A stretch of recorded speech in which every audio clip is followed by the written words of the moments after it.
I remember when I was a little boy, I told my mom, Mommy, I don't ever want to drink alcohol. And she's like, Really? That is so good. And her, being the mother she is, she wanted to encourage me. She's like, You know what, son? If you promise me not to drink alcohol, then, and if you can go up to at least age 25, then I will give you $100. And I was like, $100? It's like, all right, I would, I didn't plan on doing that anyways, so great, might as well get $100 while I'm at it too.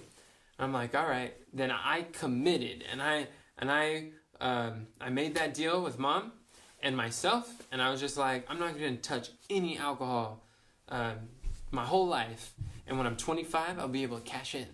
And then life continued. And as I grew up, I started hanging out with the wrong crowd. And I remember I had a friend. He was 3 years older than me, and he was doing this party over at his house. It was the New Year's, and his birthday happened to be on the New Year's. And he's like, hey, come over. I'm like, I don't really want to drink. And he's like, why? And I was like, well, I promised my mom that I'm not going to drink any alcohol my whole life, and she's going to give me $100 when I'm 25. And I was probably like 13 at the time. And he's like, what? He's like, I'll give you $100 tonight if you come to the party and you drink with us. And I was like, huh. And then that opened the door to some worse habits. And going to different parties, like college parties when I was in high school, and hanging out with the wrong crowd, getting different bad habit after bad habit, and meeting more people who were just difficult people to be around. At one point, I just got sick and tired of being sick and tired. And today I want to tell you the story of what kind of led to that experience. But before we do that, I just want to introduce myself. For those who don't know me, my name is Enoch Leffingwell, and I am passionate about helping young people to identify their talents and to encourage them to consecrate their talents to the Lord's service. I believe there's no greater joy than sharing with others what God has shared with us. So if you're here, then be prepared to receive some daily encouragement and instruction and inspiration to be able to understand what is God's plan for your life and to actually follow it. Because I believe the safest and happiest place we can ever be is in the will of God. So getting back to my story, some of you don't know, but as I share my story, the first time that I smoked marijuana was with some of my friends when I was 10. First time I smoked a cigarette was when I was 7. And actually, as I think about it, I was actually 8 the first time that I got really drunk. And I just was around the wrong people. And as I was considering my life and like what led to these things, and I realized that it was the friends that I had. It was the people who I associated with, the people that I spent time with. They led me on to still further doing things that in my heart I knew to be wrong, but it was just like who I was around had a really big influence on me when I was younger, and I remember from age 11 to 16 I was really depressed. Played a lot of video games, and I was just not happy with life, and I didn't know. It was hard to continue, and I didn't really want to continue much longer. I questioned my own life, and it was challenging. I remember one day specifically, I was over at a party, and I was at the bottom of the bowl, and I was just like, man, I have never been this saddest. I have never been this, like I hit rock bottom. This is the worst, the lowest of my low, the worst I've ever been. And I could recognize that. And the thought came to my mind, when was I the happiest? And it's like instantly, I remembered it was when I was on fire for Christ. And I'm like, what? You mean to tell me that I had the most joy, the most happiness, and the most peace when I was on fire for Christ? I'm like, this is the last thing. Like I am so far from that right now than ever before. And like that's when I had the greatest joy. And I'm like, wow. Well, then I I want that. If I had it before and it was gone, then it's like, then that probably means I could get it again. And it's like that joy and that peace, like I've been long been departed from that, but I'm just like, what can I do to have a relationship with God? And I was seeking direction in life, and I was seeking for God's guidance. And I was praying to God, and he told me there's two things. I had to quit playing video games, and I had to change my friends. And I'm going to tell you today why the Lord told me I had to change my friends. And for me, that was really hard, because I'm like, what? This is like my family. These are the people I know. This is all I have. And I was just thinking, especially when family life is so chaotic, and I don't know if some of you guys know what it's like coming from a broken home, which I'm sure you do. Sometimes you don't really feel as connected with the people that are in home. I know for me, it's just like I didn't have a very close relationship with my sister. My dad wasn't really in the picture, and my mom in the early childhood, she would be sleeping a lot, and then in the later teenager years, she was working a lot. Sometimes she would go to work early in the morning before I'd wake up, and she'd come back home later after I'd gone to bed. I didn't see her for a while, so I just felt kind of disconnected from the people at home. So it led me to seek after friendship, seek after family, seek after belonging that was outside of the home circle. And in the process of doing this, I met some neighbors, some friends, and people that were quite educated in the wrong direction. And I got into trouble. And that's just what I knew. And being young, I was just like, in middle school, I was picked on a lot. I've been called just about any name that starts with the letter E. It's like you could hear it, and also having the big ears, so people like to comment about that. Some of these kids were ruthless. But I mean, that desire to want to please people, that desire to want to fit in, to belong, and to not be like an outcast, it was very strong, that I wanted to make people happy. And sometimes that got me into trouble. But now I'm 16 years old, and I'm praying to God, what can I do to have a relationship with you? And he's showing me that I got to change my friends. And I'm like, what? It's like, these are the people that are helping me to like hold together. And I didn't know what God had in store, but I realized that as I started to pick up the Bible, as I had more free time, I'm like, hey, I guess if I'm going to be a Christian, might as well start studying the Bible, because I guess that's what a Christian would do, right? So as I start studying the Bible, there was this one verse that really stood out to me.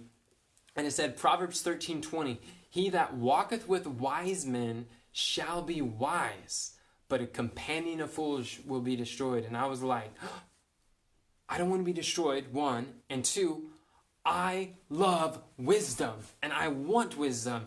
And God's like, look, if you want wisdom, walk with the wise. And I'm like, that makes a lot of sense. There is a saying that's floating around that says, you are the average of the top 5 voices that you hear the most.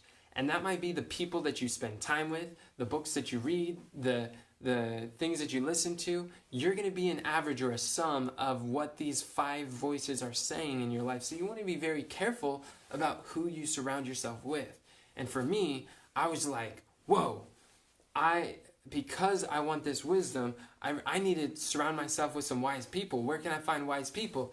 So I remember I was so thirsty, because the more that I studied, the better my life got. And the more that I learned and applied to my life, it's just like I realized that sin is the reason for all of my pain, misery, and sorrow in life. The sooner I could get sin out of my life, the better my life got. And it just made me want to learn more so I could apply more and remove more and experience more. And it's like there was just this unquenchable thirst, and it just wouldn't stop. So when I'd go to church, I'd find the people that have something to say during the morning school, and as during the Bible studies, they're the ones who are saying, it's like, I'm going through a lot of trials, but I remember there were certain people that were just like, even though they were going through trials, they were just beaming with the love of God. And you're like, wow, I want what they have, because I don't handle my trials like that. They have something that I don't.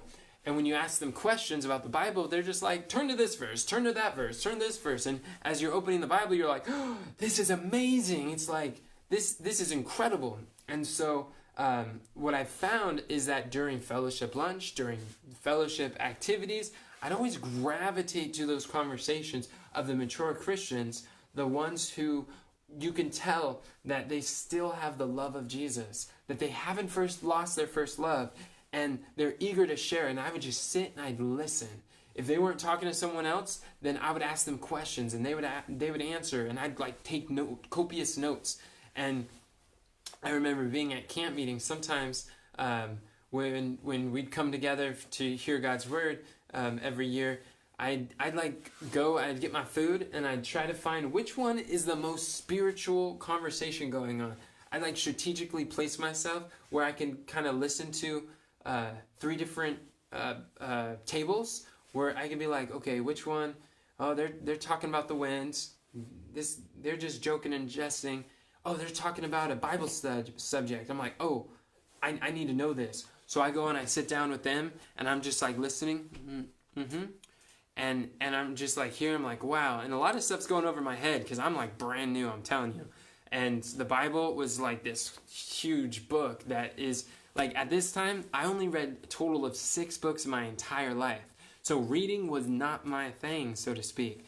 But listening, I couldn't get enough. I'd listen, and then eventually a conversation would veer off into some other thing, but it's not really spiritual. It's not feeding my soul, and I'm just like, So it wasn't as interesting. So then I start listening. I'm like, what are some other tables that are having some sort of spiritual conversation? And I'd find one, and I'm like, okay, well, it's good talk with you guys, and then go plant down with them. And I'd start listening again. But the key is just surrounding myself with people who had the results that I wanted. And I realized that influence was really, really important. There was, sometimes we feel that, we're not as influenced by the people we're around. Or maybe I can go to this party and not be affected. Or maybe I can go to the bar and start witnessing to people. Or we get these ideas that, certain people who know our history, who know our buttons, who they know what our past temptations are. Like, especially as we're trying to come out of the darkness into God's marvelous light, there are these few people in our life, and you know who I'm talking about, that they aren't really going on the same journey that you are, going in the same direction, and they don't really understand you. And they didn't really understand why you do things differently, and you want to spend time with them because, one, you love them, and you spend so much history with them, and you just have such a stronger connection with them, and you think that also you might be able to witness to them, that maybe by spending time with this person I could win them to Christ. But what ends up happening is that the world wins you over, and then you start to compromise, and you feel guilty, and you feel bad, and you're like, oh, and then you go back to God, and you're like, I blew it. It's like, I knew I shouldn't have done that, but I did. My friends were doing it, and I got caught up in that too. I want to share with you this encouraging promise in 1 Corinthians 15:33. Remember this, friends. Be not deceived. Evil communications corrupt good manners. We deceive ourselves if we think that we can surround ourselves in this bad, toxic environments and not be influenced by them. It's not true. We have to be careful about guarding the avenues of our soul, which are our 5 senses, our sight, our smell, our mouths, our hearing, our feeling, all of these different ways. These are the 5 avenues that Satan and his temptations are able to come into our heart and our minds. But if we guard our senses by the music that we listen to, the sights that we see, Job said that I will put I made a covenant with mine eyes to not look upon a maiden. And David said in Psalms 110, I will put no evil thing before my eyes. It's very important. Like, I remember going during Thanksgiving, as I'm starting to change my interests and my burdens, my passions, and my way of life, as I was going to Thanksgiving for the family, and it just seemed like what they wanted to do is they wanted to sit around and watch like horror movies, and I'm like, whoa, God told me to quit playing video games, and I stopped seeing people, and here's another thing. I stopped seeing like all this intense graphic stuff on the screen. And I remember when I was 16, I went to this youth camp, and there was this older man there, and I was telling him about these video games we were playing and how we were playing Modern Warfare, Call of Duty. We'd like shoot people and snipe them and knife them and do all this stuff. And he's like, even just the thought of even seeing someone dying on a screen like that would horrify me. And I remember thinking, like, what? Is this guy so extreme? Is he crazy? Or am I really just that desensitized? Think about that. Have we came to a point that sin has become so natural to us and so common that we are desensitized when we see it? That was a question on my heart, and I was just like, huh. And that's part of the reason why God was showing me quit playing the video games. So here I am, back in I was probably 17 years old, going to Thanksgiving with all my family. We're all coming together, and it's like we have this great opportunity to bond and get along and talk about all these great things that have happened, right? Like families do when they're not all broken. But what we ended up doing is they wanted to all huddle around this TV and watch horror films, and I'm telling you, it's horrific. So I had to make a decision. Am I going to stay there knowing what I know and just allow myself to be subject to whatever these Hollywood producers put on the screen and all this graphic stuff and compromise with my family? Or am I going to have to remove myself to go into another room and spend time with the Lord? That was a hard decision for me to make, but I'm telling you, it was a good decision. And I decided to go to the other room, study the Word of God, and as I started to study, I was just encouraging myself to be like, I was reminding myself, why am I not watching the movies? And I went through and I saw how Ephesians 5 says to have no fellowship with the unfruitful works of darkness, but rather to reprove them.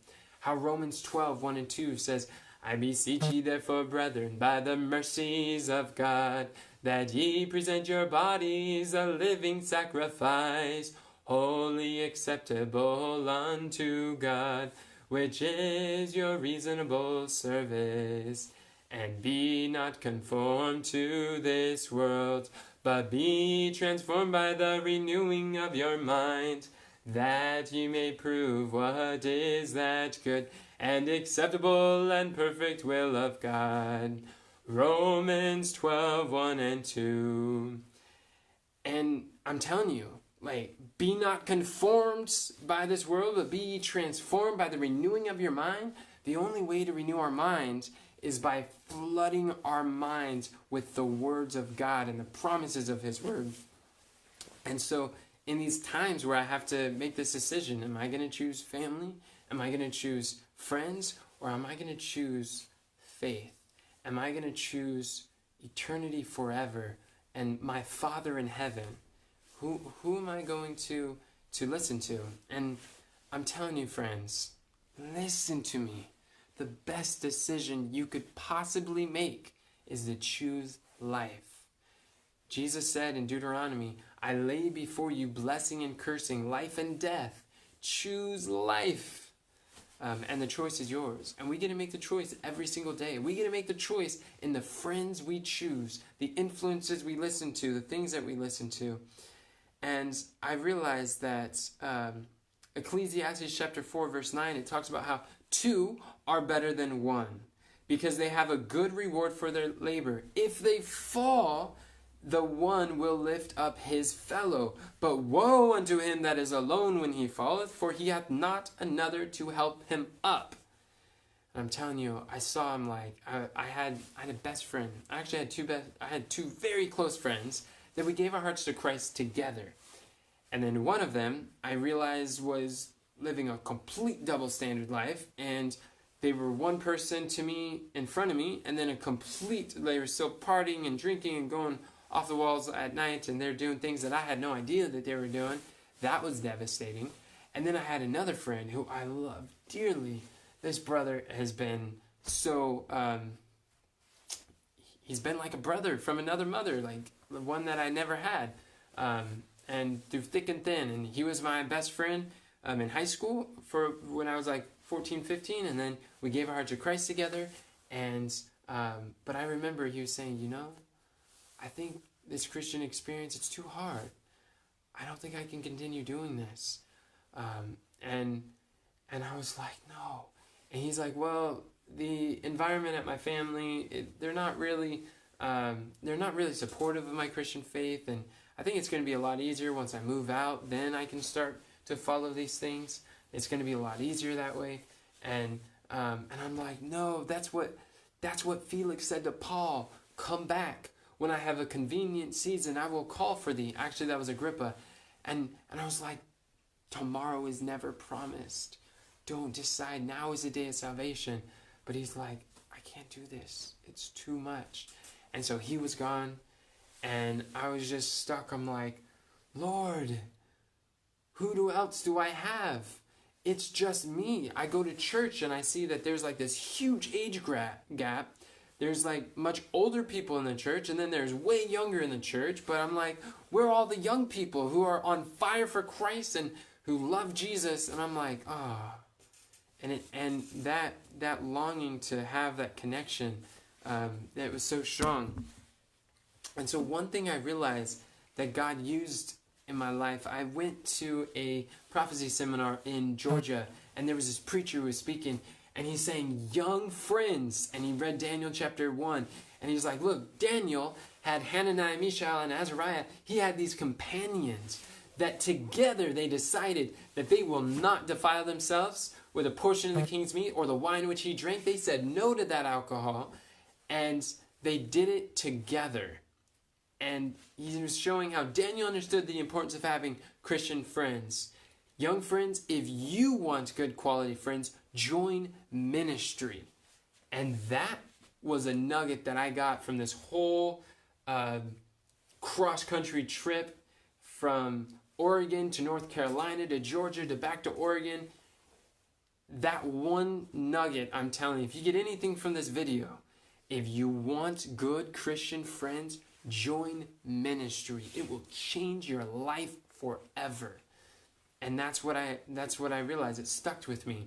And so I went home and I started to produce content. Some of you saw my testimony recently where I shared how my first video was recorded on my life testimony. And I recorded that. I just started sharing what God has done for me, like the demoniacs.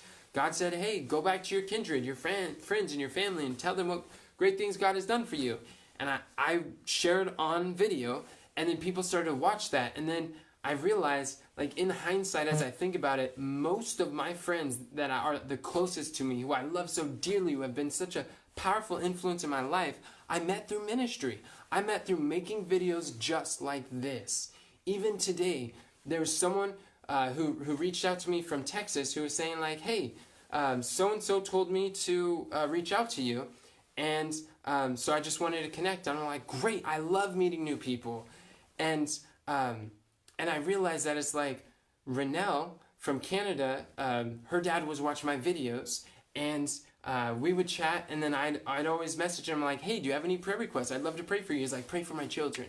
They're not serving the Lord right now. And I'm like, okay, I'd love to pray for your children. And then a few months later, I'm like, hey, do you have any prayer requests? He's like, pray for my children. I'm like, okay, I'll pray for your children. And then someone sent me a friend request, and I recognized the last name. I'm like, who has that last name? I go to Facebook, and I type in the last name, and I see this brother who I've been talking to for the last several years. I'm like, okay, I go to his profile, and I search through his photos. I'm like, there she is. That's her daughter. That's his daughter. I'm like, wait a second. That's the daughter I've been praying for?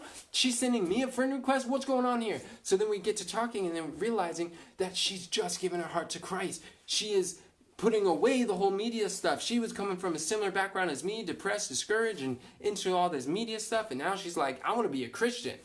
And so Renelle gets in. I'm like, wow. I'm all about giving others the opportunities that I didn't have when I was just getting started. So I'm like, let me introduce her to my friends over here. Let me bring her over here. And I was teaching at a missionary training school in Oregon at the time. So just connect her with some of the students, let her know about the people I met at camp meeting, and just try to connect her with as many young people, her age who are on fire for Jesus, who can give her a good influence, because I know how important it is to have a support system.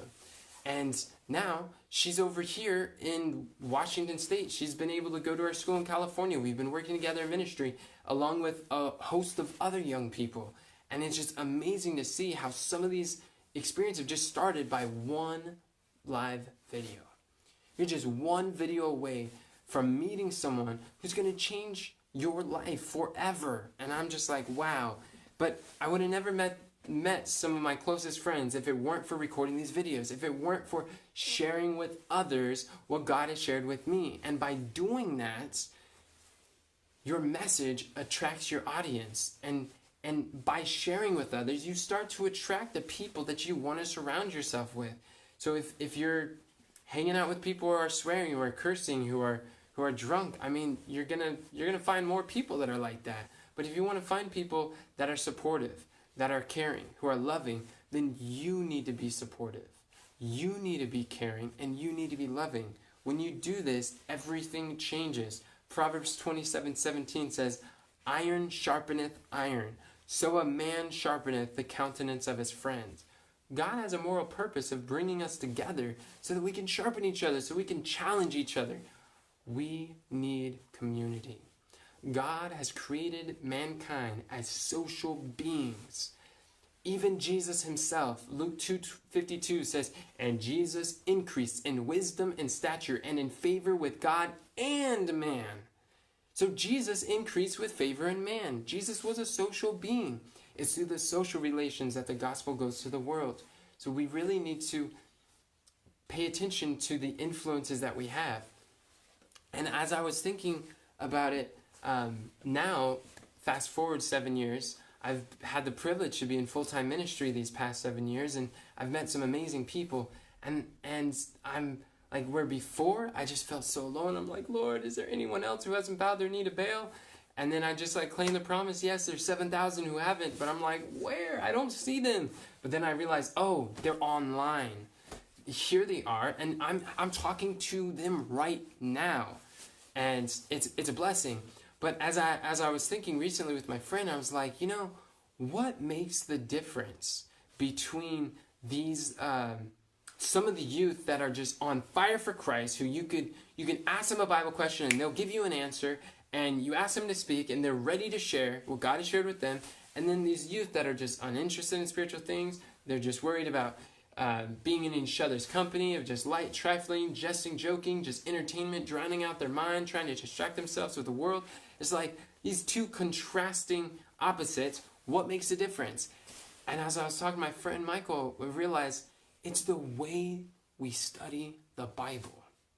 As I started going to these different meetings, I realized these people are able to just pull out all these verses and how the Bible's explaining the Bible, and I'm like, wow, this is amazing. It's like, how do you study? And they're like, oh, well, we just follow these simple 14 rules of Bible study. And I was like, whoa, wow, that's interesting. And then I go to another state, and then I go over to California, and then it's like, wow, this is powerful. And it's like, how do you learn all this? And they're like, oh, I just follow these 14 rules of Bible study. And I was like, oh, I've heard that before.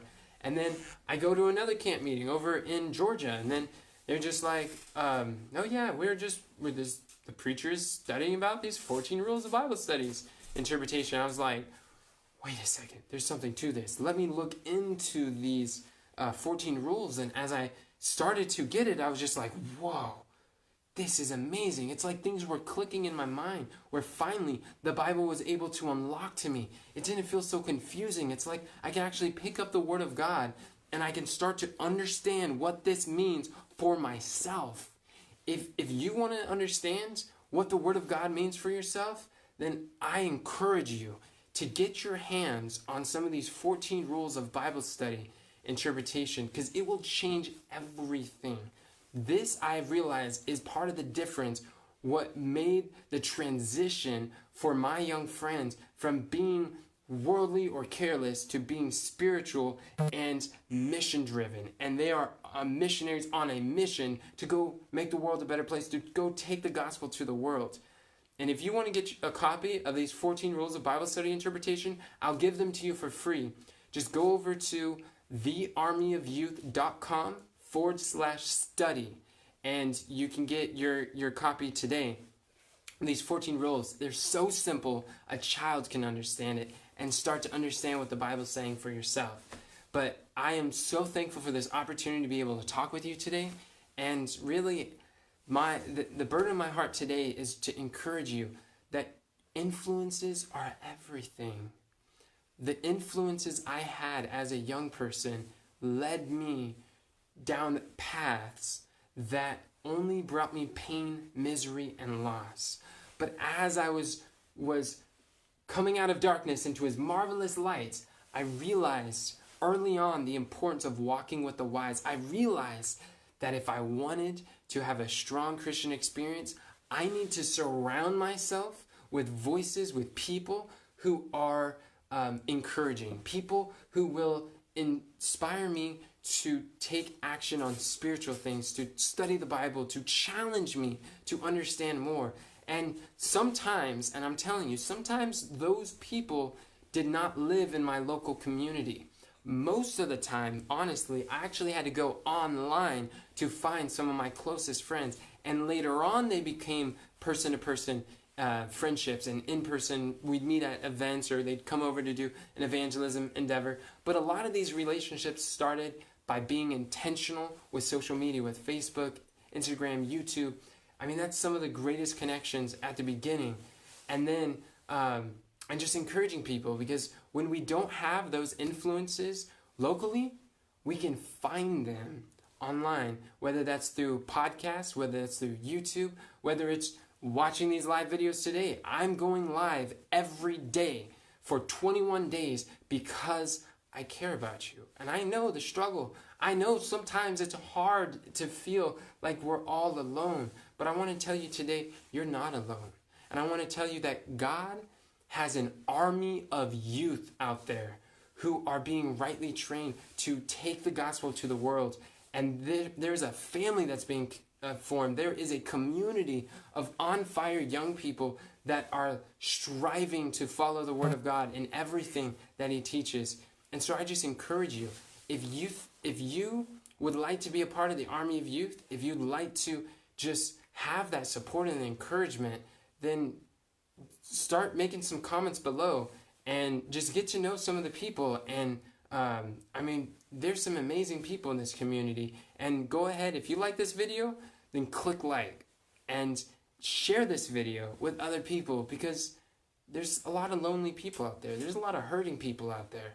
And you can make a difference in their life simply by hitting share, because someone needs to hear this. Thank you so much for watching. And I love to read your comments. I look forward to hearing from you.